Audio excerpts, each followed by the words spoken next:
Kalau sudah join semua, silahkan kelompok 2 mempresentasikan hasil diskusinya tentang eh, permasalahan yang kita sudah bagi kemarin. Oke, silahkan dimulai.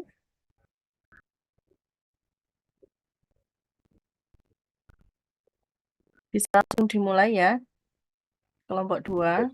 Baik, Bu.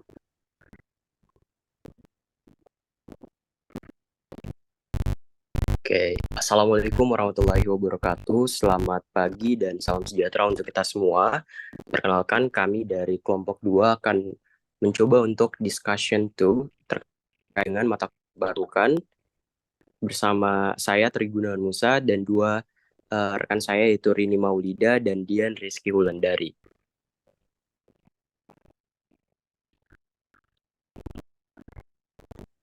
Next slide.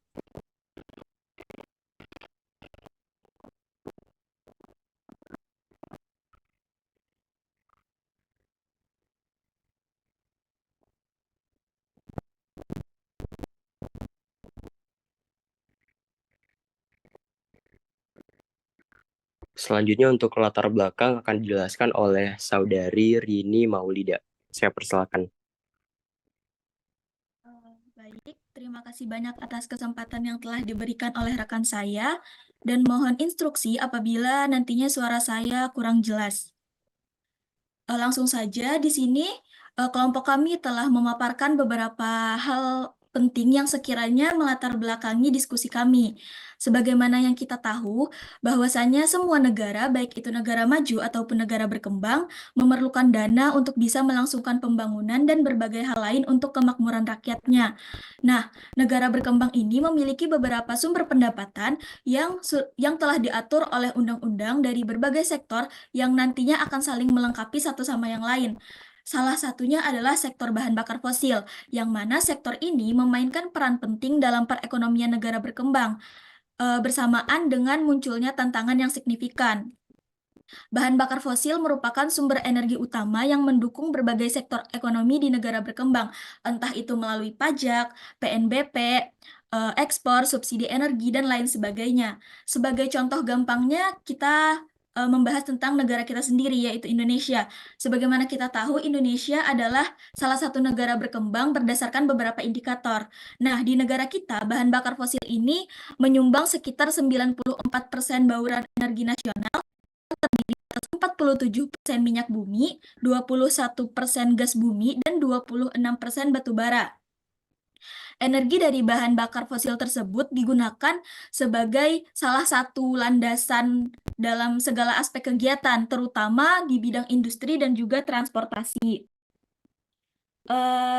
Selain itu, negara berkembang juga seringkali menjadi importir neto bahan bakar fosil. Contohnya lagi-lagi Indonesia, yang mana kita mengalami ketergantungan pada impor bahan bakar yang dapat menyebabkan rentannya fluktuasi harga di pasar internasional dan mempengaruhi stabilitas ekonomi.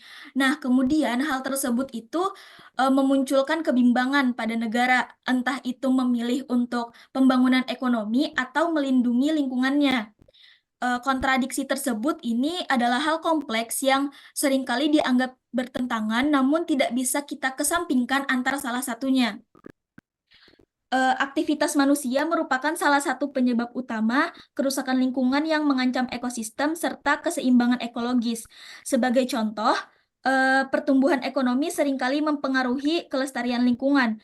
Pembangunan yang agresif dapat menyebabkan eksploitasi sumber daya alam, polusi, dan kerusakan ekosistem. Sebaliknya, upaya pelestarian lingkungan seringkali dianggap sebagai penghambat pertumbuhan ekonomi, di mana akan berlaku banyak sekali regulasi-regulasi kebijakan yang akan diberlakukan oleh pihak-pihak terkait demi melindungi lingkungan, yang mencakup batasan-batasan terhadap polusi-polusi, limbah-limbah, maupun perlindungan habitat alami dan keanekaragaman hayati. Kemudian, next.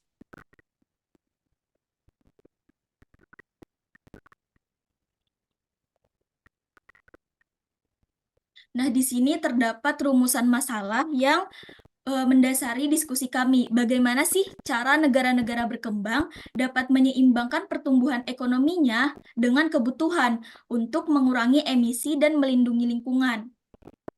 Next. Nah, di sini dari rumusan masalah tersebut kami mendiskusikan beberapa hal penting yang sekiranya akan berkaitan. Salah satunya adalah tantangan yang akan dialami oleh negara berkembang tersebut. Di dalam hal ini, kami mengangkat 3 hal, yaitu kebutuhan akan energi murah untuk industrialisasi, keterbatasan akses ke teknologi energi bersih, dan tekanan untuk mengejar pertumbuhan ekonomi cepat. Nah, yang pertama itu kebutuhan akan energi murah untuk industrialisasi. Berkurangnya produksi energi fosil, terutama minyak bumi, serta komitmen global dalam mengurangi emisi gas rumah kaca mendorong pemerintah untuk meningkatkan peran energi baru dan terbarukan secara terus-menerus sebagai bagian dalam menjaga ketahanan dan kemandirian energi. Nah, energi murah itu merujuk pada sumber energi yang dapat diakses dengan biaya rendah, baik itu bahan bakar fosil maupun terbarukan, yang mana hal tersebut sangat penting untuk mendorong pertumbuhan ekonomi maupun meningkatkan daya saing industri.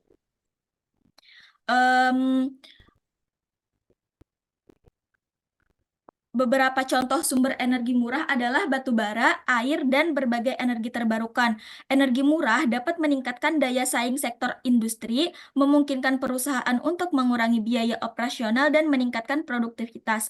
Hal ini sangat penting bagi negara berkembang yang ingin menarik investasi asing dan memperkuat posisi mereka di pasar global. Energi murah juga membantu memenuhi kebutuhan energi masyarakat dengan biaya yang terjangkau sehingga meningkatkan kualitas hidup dan kesejahteraan masyarakat di negaranya. Kemudian, ada keterbatasan akses ke teknologi energi bersih. Energi bersih itu adalah sumber daya energi yang dihasilkan dengan dampak lingkungan yang minimal atau bahkan tanpa emisi gas rumah kaca dan polusi udara. Namun, pengaplikasian energi bersih ini bukanlah sesuatu yang bukanlah program yang mudah untuk dijalankan. Banyak sekali keterbatasan yang akan dialami apabila kita akan memberlakukannya. Meskipun biaya teknologi energi terbarukan akan menurun seiring berkembangnya zaman, keterbatasan dalam infrastruktur, kemudian investasi awal yang dibutuhkan cukup banyak, dan kesadaran masyarakat masih menjadi hambatan dalam peralihan ke sumber energi bersih yang lebih berkelanjutan.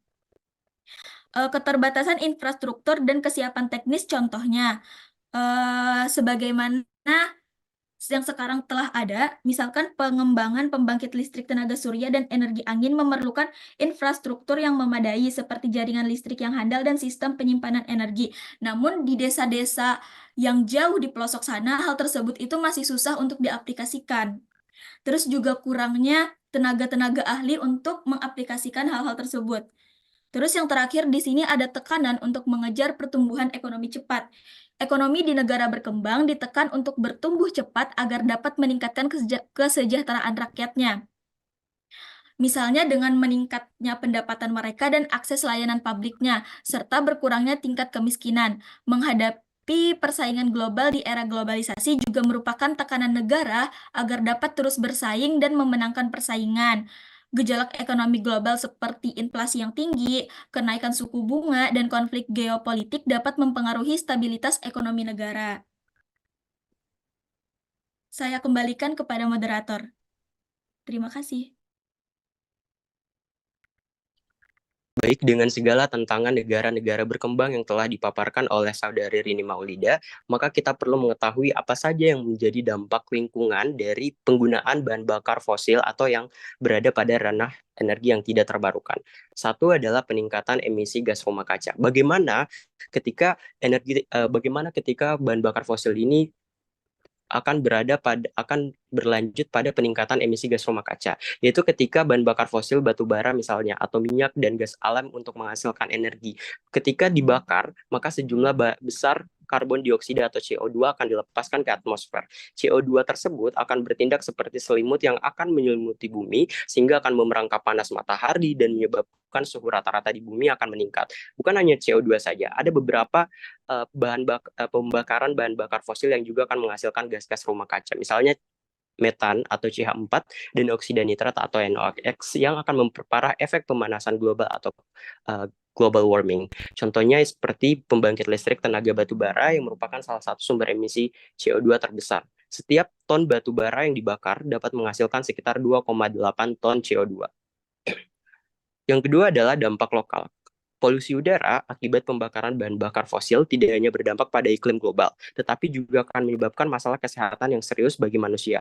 Partikel-partikel atau yang kita sebut sebagai PM, particulate matter, ini memiliki tingkat ukuran yang sangat kecil. Misalnya saja ada PM 2,5, artinya particulate matter atau partikel dari polusi tersebut berada pada ukuran 2,5 mikrometer. Atau bahkan yang saat ini sedang marak adalah PM atau particulate matter 1, yang artinya ukurannya di bawah 1 mikrometer, yang mana ini sudah masuk ke ranah nanomaterial atau nanopartikel, sehingga ini sangat gampang untuk terhirup oleh manusia. Apa dampaknya? Dia akan menyebabkan penyakit pernapasan seperti asma, bronkitis, dan penyakit jantung lainnya. Selain itu, hujan asam yang terbentuk dari gas-gas buangan pabrik sangat merusak hutan, danau, dan bangunan, sehingga dampak lokal berada pada masyarakat itu akan sangat-sangat signifikan terjadi. Kemudian yang kedua adalah kontribusi terhadap perubahan iklim. Peningkatan suhu global akibat efek rumah kaca akan menyebabkan berbagai perubahan iklim yang ekstrim. Misalnya saja glasier mencair, permukaan air laut naik, pola curah hujan berubah, dan kejadian cuaca ekstrim seperti badai, banjir, dan kekeringan akan menjadi sering terjadi dengan intens. Contoh, kenaikan permukaan air laut akan mengancam pulau-pulau kecil dari kota-kota pesisir, yang mana perubahan pola cuaca hujan akan menyebabkan kekeringan berkepanjangan di beberapa daerah, sementara daerah lain mengalami berbagai banjir bandang, sehingga ini dampak lingkungannya akan sangat signifikan. Next.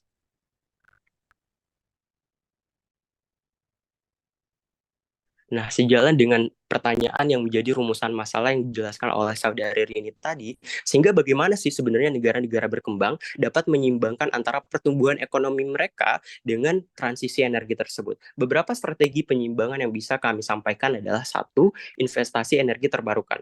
Energi terbarukan seperti tenaga surya, angin, dan air tidak akan menghasilkan emisi gas rumah kaca saat dioperasikan.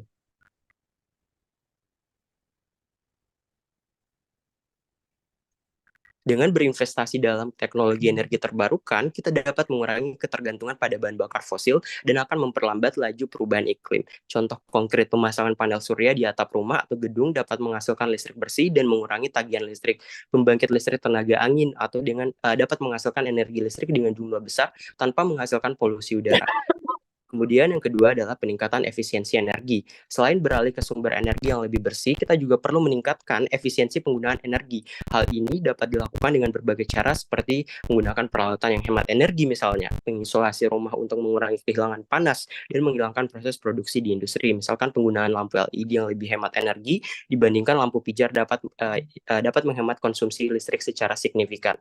Kemudian yang ketiga adalah kebijakan dan kerjasama internasional. Kita garis bawahi bahwa negara-negara yang kita bahas dalam diskusi kali ini adalah negara-negara berkembang, sehingga kita perlu yang namanya kerjasama internasional, di mana pemerintah memiliki peran penting dalam mendorong transisi menuju energi bersih melalui kebijakan yang mendukung pengembangan energi terbarukan. Misalnya saja carbon tax atau pajak karbon dan lain sebagainya, sehingga dengan menetapkan standar emisi yang lebih ketat dan menginvestasikan dana dalam penelitian dan pengembangan teknologi baru. Kemudian kerjasama internasional juga sangat penting untuk mencapai tujuan bersama dalam mengatasi perubahan iklim, yang mana akan dijelaskan oleh Saudari Dian di next slide terkait dengan praktik terbaik dari negara-negara yang telah berhasil transisi energi dengan bijak. Sehingga contoh konkret yang bisa kita lihat adalah perjanjian Paris atau Paris Agreement, yang merupakan sebuah kesepakatan internasional yang bertujuan untuk membatasi kenaikan global di bawah 2 derajat Celcius.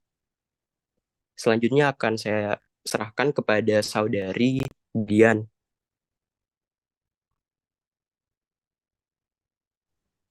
Baik, terima kasih atas kesempatan yang telah diberikan. Di sini saya akan menjelaskan terkait contoh kasus negara yang berhasil menjalani transmisi dari energi bahan bakar fosil atau yang tak terbarukan ke energi terbarukan.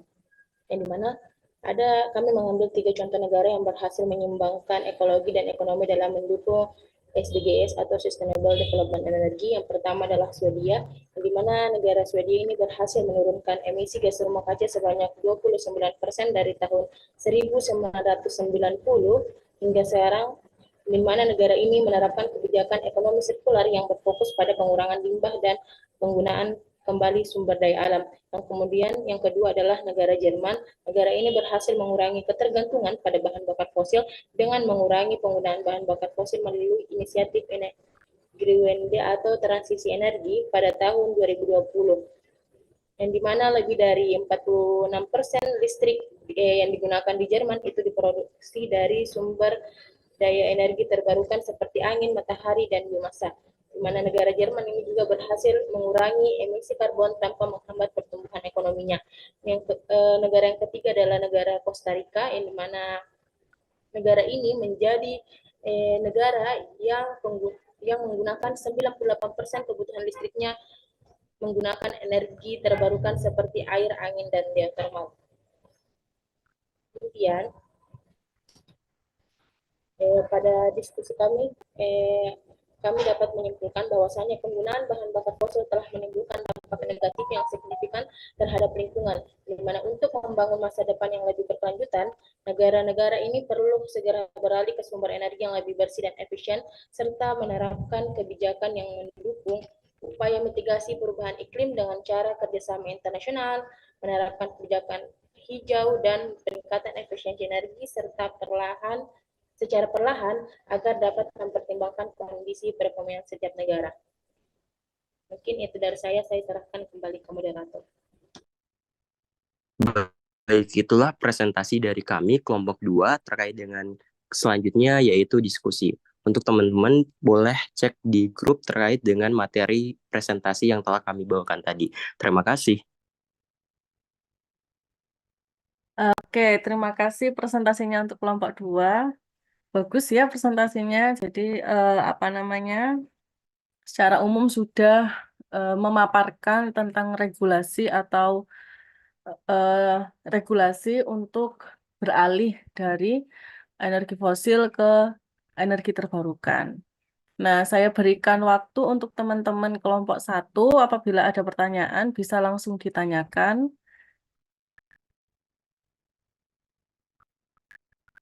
Ya, kelompok 1, silakan.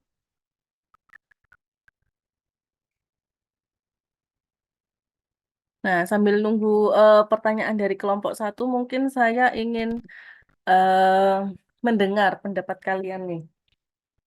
Nah, tadi kan sempat dibahas juga tentang energi bersih, di mana energi bersih itu memang adalah energi yang minim sekali menghasilkan limbahnya, entah itu limbah dalam bentuk polusi udara atau limbah dalam bentuk cairan dan lain sebagainya. Nah, saya mau tanya, yang kalau misalkan energi fosil itu kan memang bukan salah satu energi yang bersih seperti itu, karena dia outputannya itu banyak sekali. Nah, kalau misalkan energi nuklir seperti menurut kalian energi nuklir ini kan sebenarnya bukan energi terbarukan. Jadi masih ada perdebatan antara ada yang bilang energi nuklir ini adalah salah satu energi terbarukan, tapi kalau kita lihat dari sumber dayanya, si energi nuklir ini bukan termasuk energi yang dapat diperbarui, karena ketika inti atomnya ini sudah menipis, maka kita sudah nggak bisa lagi dipakai energi nuklir.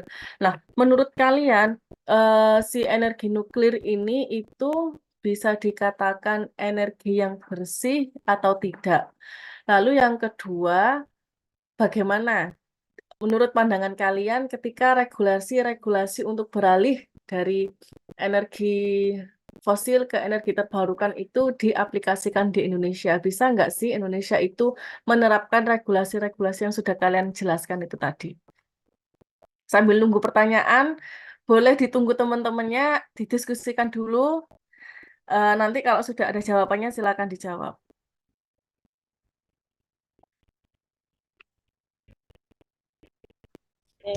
Mohon maaf Ibu, sesi Mm-mm. Zoom meetingnya tinggal 10 menit Ibu.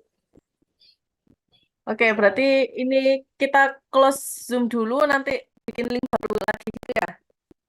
iya Ibu. Oke, jadi apa namanya itu pertanyaan saya sambil nunggu link yang baru, nanti silakan didiskusikan dulu ya. Iya Ibu. Oke, berarti silakan untuk live Zoom dulu ya, berarti ya Mbak ya. Iya Ibu. Oke.